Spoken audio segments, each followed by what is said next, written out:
Chapter 6. Later on, Raskolnikov happened to find out why the huckster and his wife had invited Lizaveta.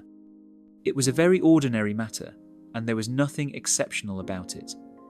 A family who had come to the town and been reduced to poverty were selling their household goods and clothes, all women's things. As the things would have fetched little in the market, they were looking for a dealer, and this was Lizaveta's business. She took up commissions, went around on business, and had many clients, as she was very honest and always fixed the best price and stuck to it. She spoke as a rule little, and, as we have said already, she was so submissive and timid. But Raskolnikov had become superstitious recently. The traces of superstition remained in him long after, and were almost ineradicable. And in all this, he was always afterwards disposed to see something strange and mysterious, as it were the presence of some peculiar influences and coincidences. In the previous winter, a student he knew called Pokarev, who had left for Kharkov, had chanced in conversation to give him the address of Alyona Ivanovna, the old pawnbroker, in case he might want to pawn anything. For a long while he did not go to her, for he had lessons and managed to get by somehow. 6 weeks ago he had remembered the address. He had 2 articles that could be pawned: his father's old silver watch and a little gold ring with 3 red stones, a keepsake from his sister at parting. He decided to take the ring. When he found the old woman, he had felt an insurmountable repulsion for her at the first glance, though he knew nothing special about her yet.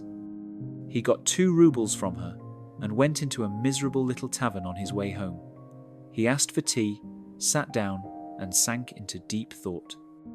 A strange idea was pecking at his brain, like a chicken in the egg, and very, very much absorbed him. Almost beside him, at the next table, there was sitting a student, whom he did not know or remember at all, and with him a young officer. They had played a game of billiards and began drinking tea. Suddenly, he heard the student mention to the officer the pawnbroker Alyona Ivanovna, and give him her address. This of itself seemed strange to Raskolnikov. He had just come from there, and here they were talking about her. By accident, of course, but there he is, unable to shake off a very extraordinary impression, and here someone seems to be speaking expressly for him. The student suddenly begins telling his friend various details about Alyona Ivanovna. She is first-rate, he said. You can always get money from her. She is as rich as a Jew. She can give you 5,000 at a time, but she is not above taking a pledge for a ruble. Lots of our fellows have had dealings with her, but she is an awful old harpy. And he began describing how spiteful and capricious she was, how, if you were only a day late with your interest, the pledge was lost, how she gave a quarter of the value of an article, and took 5 and even 7% a month on it, and so on. The student chattered on, saying that she had a sister, Lizaveta, whom the repulsive little creature was continually beating, and kept in complete bondage like a small child, though Lizaveta was at least 6 feet tall. "There's a phenomenon for you," cried the student, and he laughed. They began talking about Lizaveta. The student spoke about her with a peculiar relish and was continually laughing, and the officer listened with great interest and asked him to send Lizaveta to do some mending for him. Raskolnikov did not miss a word and learned everything about her right away. Lizaveta was younger than the old woman and was her half-sister, being the child of a different mother. She was already 35. She worked day and night for her sister, and besides doing the cooking and the washing, she did sewing and even hired herself out to wash floors and gave her sister all she earned. She did not dare to accept an order or job of any kind without the old woman's permission.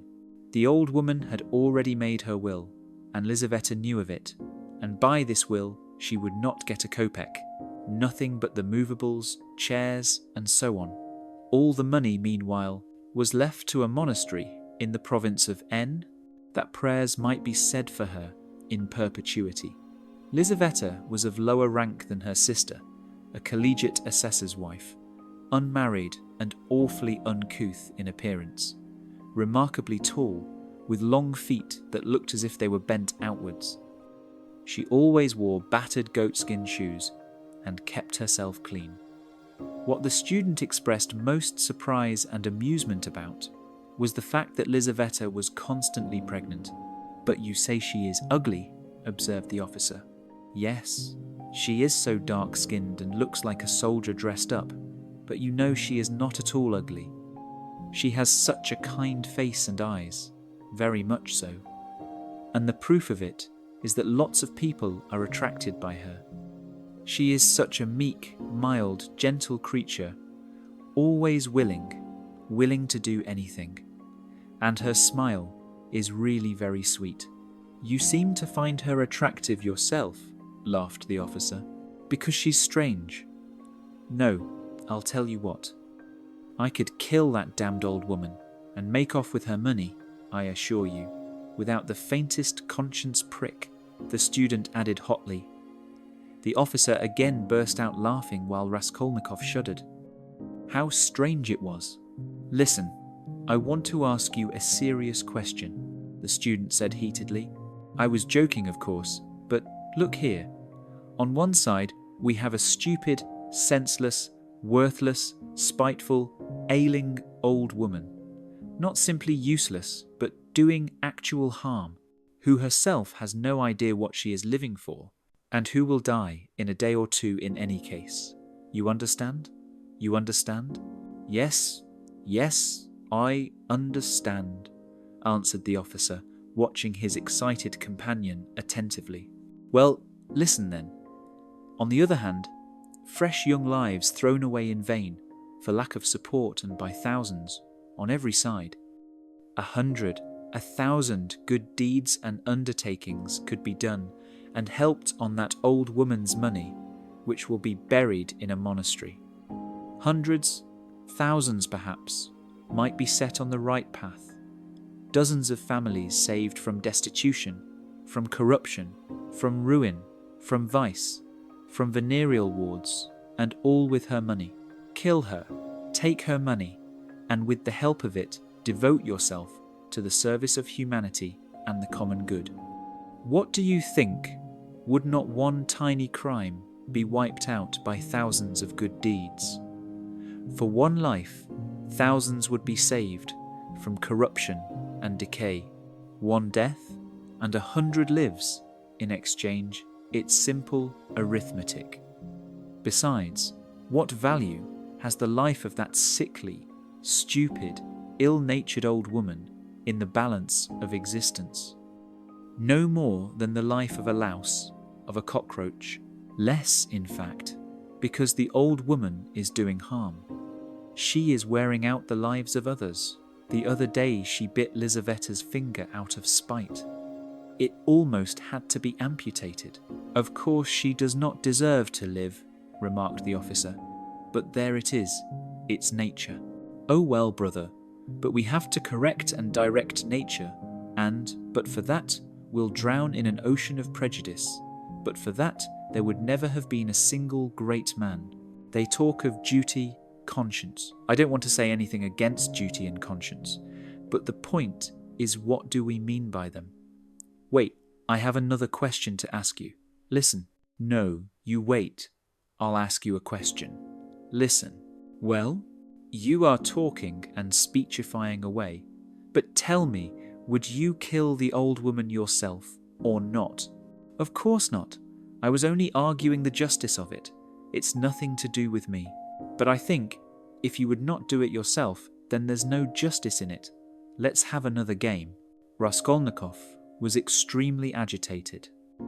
Of course, it was all very ordinary and very frequent youthful talk and thought, such as he had often heard before, only in different forms and on different themes.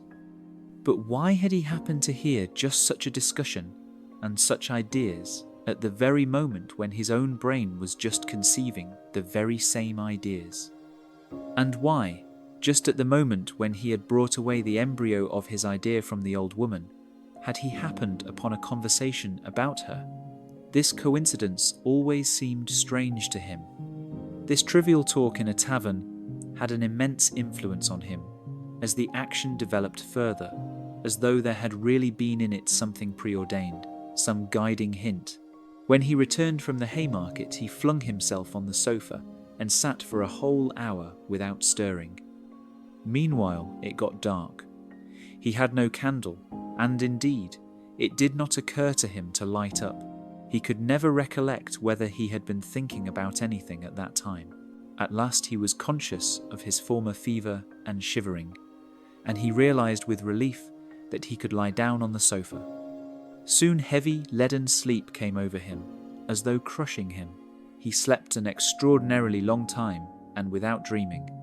Nastasia, coming into his room at 10 o'clock the next morning, had a hard time waking him. She brought him tea and bread. The tea was again the second brew, and again in her own teapot. "My goodness, how he sleeps!" she cried indignantly. "Sleeping and sleeping." He got up with an effort. His head ached. He stood up, took a turn in his little room, and sank back on the sofa again. "Going to sleep again," cried Nastasia. "Are you ill, eh?" He made no reply. "Do you want some tea?" "Later," he said with an effort, closing his eyes again and turning to the wall.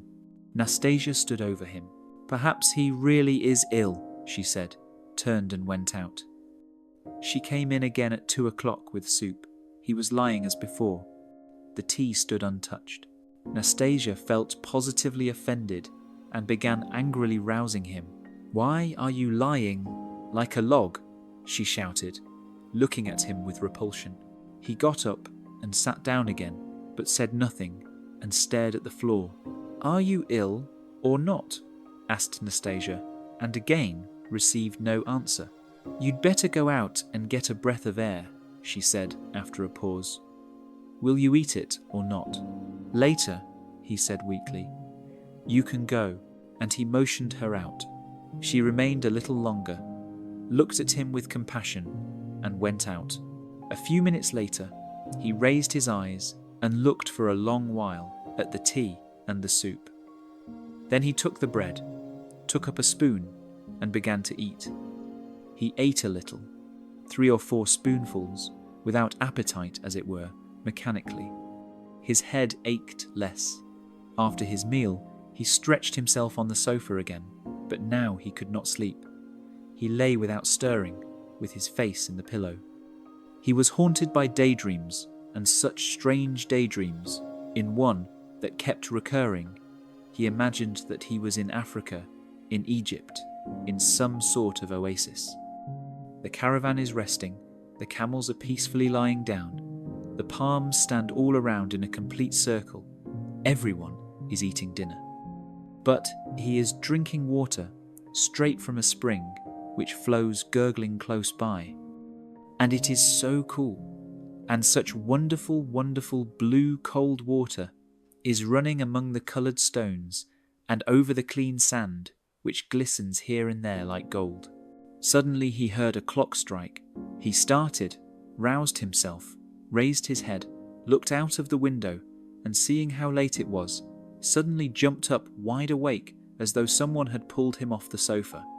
He crept on tiptoe to the door, stealthily opened it, and began listening on the staircase.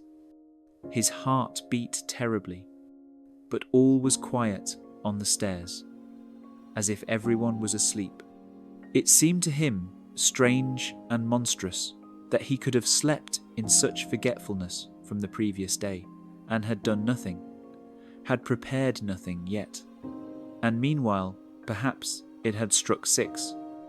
And his drowsiness and stupefaction were followed by an extraordinary, feverish, as it were, distracted haste. But the preparations to be made were few.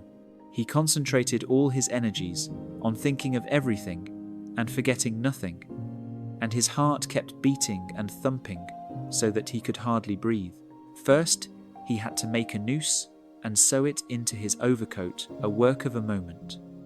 He rummaged under his pillow and picked out amongst the linen stuffed away under it a completely worn-out, old, unwashed shirt. From its rags he tore a long strip, a couple of inches wide and about 16 inches long.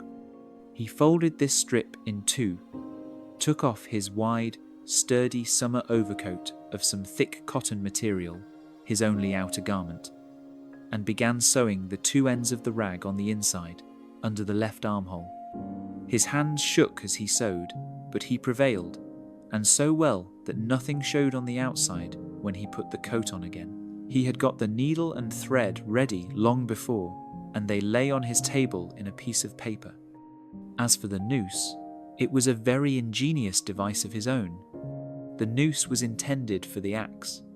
He couldn't very well carry the axe through the street in his hands, and if hidden under his coat, he would still have had to support it with his hand, which would have been noticeable. Now he had only to put the head of the axe in the noose, and it would hang quietly under his arm on the inside.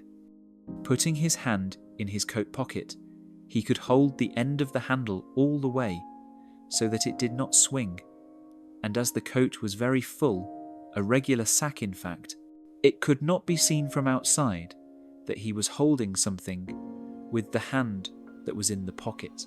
This noose, too, he had designed 2 weeks before.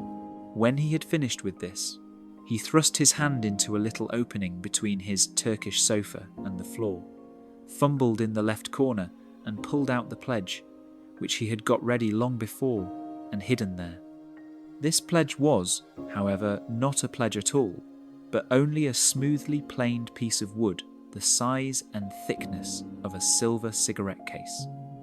He picked up this piece of wood in one of his wanderings in a courtyard where there was some sort of a workshop. Afterwards, he had added to the wood a thin, smooth piece of iron, some fragment, probably, which he had also picked up at the same time in the street. Putting the iron piece, which was a little smaller, on the piece of wood, he fastened them very firmly, crossing and recrossing the thread round them, then wrapped them carefully and daintily in clean white paper, and tied up the parcel so that it would be very difficult to untie it. This was in order to divert the attention of the old woman for a time, while she was trying to undo the knot, and so to gain a moment. The iron strip was added to give weight, so that the woman might not immediately guess that the thing was made of wood. All this had been stored by him beforehand under the sofa. He had only just got the pledge out when suddenly he heard someone shouting in the yard. It struck 6 long ago. Long ago, my God. He rushed to the door, listened, grabbed his hat and began to descend his 13 steps cautiously, noiselessly, like a cat. He had still the most important thing to do, to steal the axe from the kitchen. That the deed must be done with an axe he had decided long ago. He had also a pocket pruning knife, but he could not rely on the knife, and still less on his own strength, and so resolved finally on the axe. We may note in passing one peculiarity in regard to all the final resolutions taken by him in the matter. They had one strange characteristic. The more final they were, the more hideous and the more absurd they at once became in his eyes. In spite of all his agonizing inward struggle, he never, for a single instant all that time, could believe in the carrying out of his plans. And, indeed, if it had ever happened that everything to the least point could have been considered and finally settled, and no uncertainty of any kind had remained, he would, it seems, have renounced it all as something absurd, monstrous, and impossible. But a whole heap of unsettled points and uncertainties remained. As for getting the axe, that trifling business cost him no anxiety, for nothing could be easier. Nastasia was continually out of the house, especially in the evenings. She would run into the neighbours' apartments or to a store, and always left the door ajar. It was the one thing the landlady was always scolding her about, and so when the time came, he would only have to go quietly into the kitchen and to take the axe, and an hour later, when everything was over, go in and put it back again. But there were doubtful points too. Supposing he returned an hour later, to put it back, and Nastasia had come back and was on the spot. He would of course have to go by and wait till she went out again. But supposing she were in the meantime to miss the axe, start looking, make an outcry that would mean suspicion, or at least grounds for suspicion. But those were all trifles which he had not even begun to consider, and indeed he had no time. He was thinking of the chief point, and put off trifling details until he could believe in it all. But that seemed utterly unattainable, so it seemed to him at least. He could not imagine, for instance, that he would sometimes stop thinking, get up, and simply go there. Even his recent experiment, that is to say, his visit with the intention of conducting a final survey of the place, was simply an attempt at an experiment, far from being the real thing, as though one should say, "Come, let us go and try it. Why dream about it?" And at once he had broken down and had run away, cursing, furious with himself. Meanwhile, it would seem, as regards the moral question, that his analysis was complete. His casuistry had become keen as a razor, and he could no longer find conscious objections in himself. But in the end he simply ceased to believe himself, and doggedly, slavishly sought arguments in all directions, fumbling for them, as though someone were forcing and drawing him to it. This last day, however, which had come so unexpectedly deciding everything at once, had an almost completely mechanical effect on him, as though someone took him by the hand and started pulling with unnatural force, irresistibly, blindly, without his objections. It was as though a part of his clothing had gotten caught in the wheel of a machine, and he was being drawn into it. At first, long before, in fact, he had been extremely occupied by a single question. Why are almost all crimes so badly concealed and so easily detected, and why do almost all criminals leave such obvious traces? He had come gradually to many different and curious conclusions, and in his opinion, the chief reason lay not so much in the material impossibility of concealing the crime, as in the criminal himself. Almost every criminal is subject to a failure of will and reasoning power by a childish and phenomenal heedlessness at the very instant when reason and caution are most essential. It was his conviction that this eclipse of reason and failure of willpower attacked a man like a disease, developed gradually and reached its highest point just before the perpetration of the crime, continued with equal violence at the moment of the crime, and for longer or shorter time after, according to the individual case, and then passed off like any other disease. The question whether the disease gives rise to the crime, or whether the crime, due to its own peculiar nature, is always accompanied by something like a disease, he did not yet feel able to decide. When he reached these conclusions, he decided that in his own case there could not be such morbid reversals, that his reason and will would remain unimpaired at the time of carrying out his design, for the simple reason that his design was not a crime. We will omit all the process by means of which he arrived at this last conclusion. We have run too far ahead already.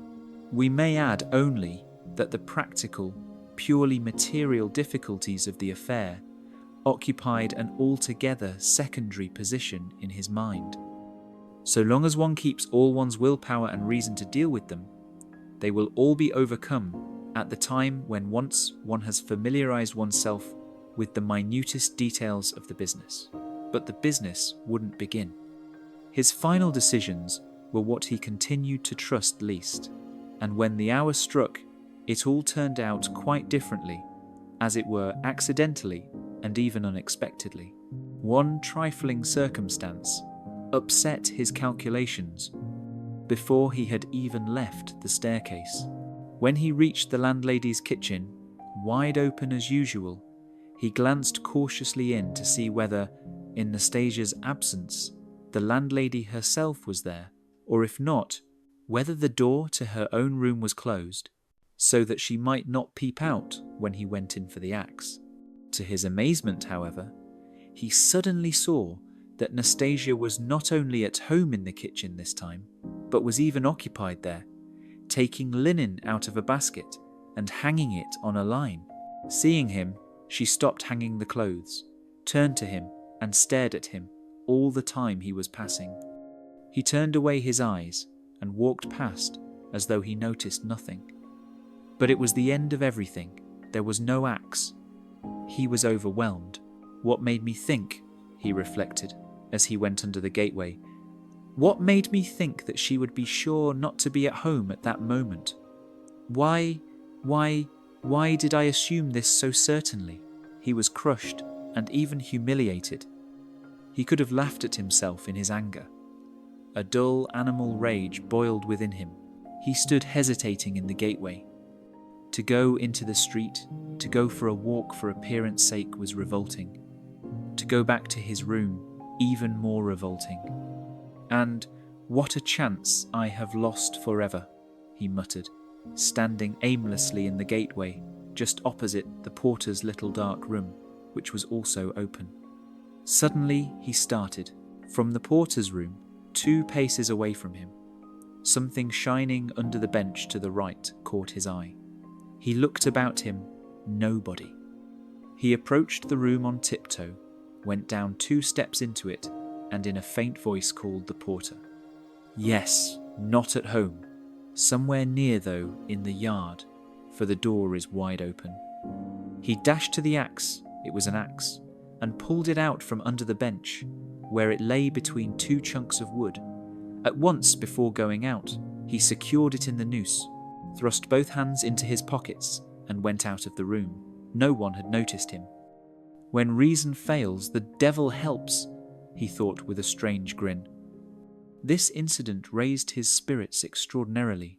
He walked along quietly and sedately, without hurry, to avoid awakening suspicion. He scarcely looked at the passers-by, even tried to escape looking at their faces at all, and to be as little noticeable as possible. Suddenly, he thought of his hat.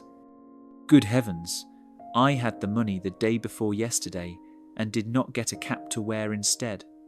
A curse rose from the bottom of his soul. Glancing out of the corner of his eye into a store, he saw by a clock on the wall that it was 10 minutes past 7. He had to hurry up, and at the same time to make a detour so as to approach the house roundabout from the other side. When he had happened to imagine all this beforehand, he had sometimes thought that he would be very much afraid. But he was not very much afraid now. Not afraid at all, in fact. His mind was even occupied by irrelevant matters, but by nothing for long. As he passed the Yusupov garden, he was deeply absorbed in considering the building of great fountains and of their refreshing effect on the atmosphere in all the squares. Little by little, he arrived at the conviction that if the summer garden were extended to all of the Mars field, and perhaps even joined to the garden of the Mikhailovsky Palace, it would be a splendid thing and a great benefit to the town.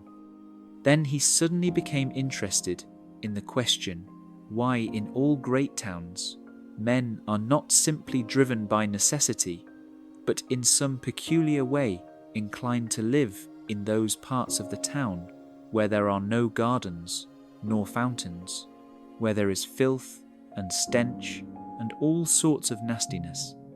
Then his own walks through the Haymarket came back to his mind, and for a moment he woke up to reality. What nonsense, he thought. Better think of nothing at all. So probably men led to execution clutch mentally at every object that meets them on the way, flashed through his mind, but simply flashed, like lightning. He himself quickly extinguished this thought, and by now he was near. Here was the house. Here was the gate.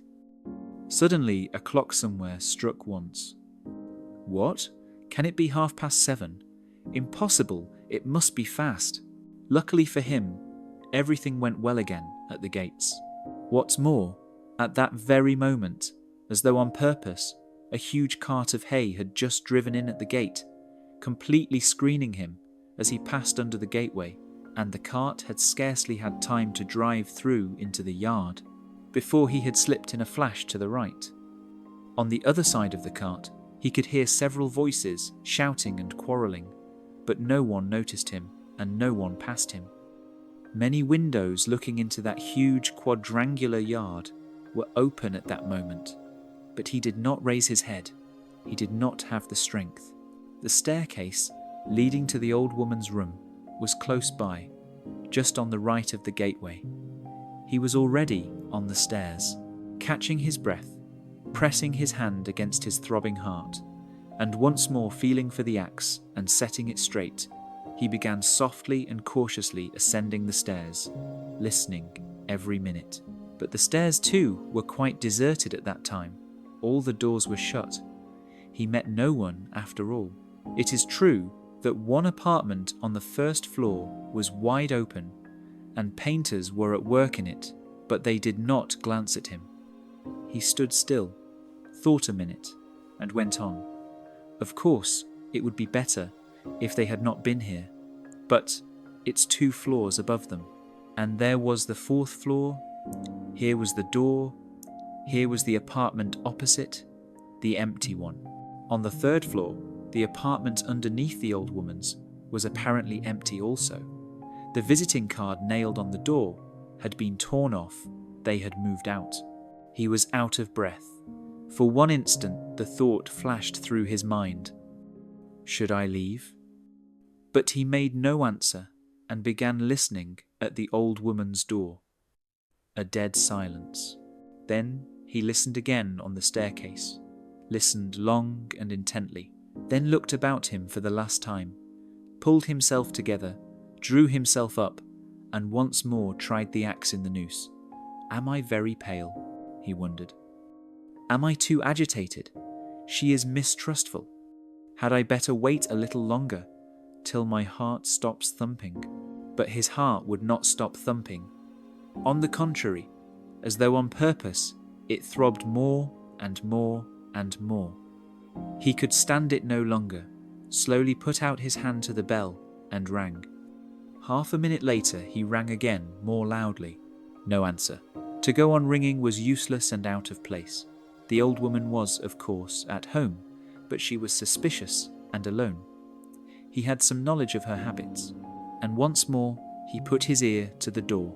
Either his senses were peculiarly keen, which it is difficult to suppose, or the sound was really very distinct.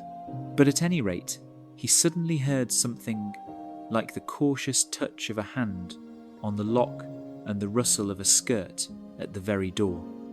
Someone was standing quietly close to the lock, and just as he was doing on the outside, was stealthily listening within, and also, it seemed, had her ear to the door.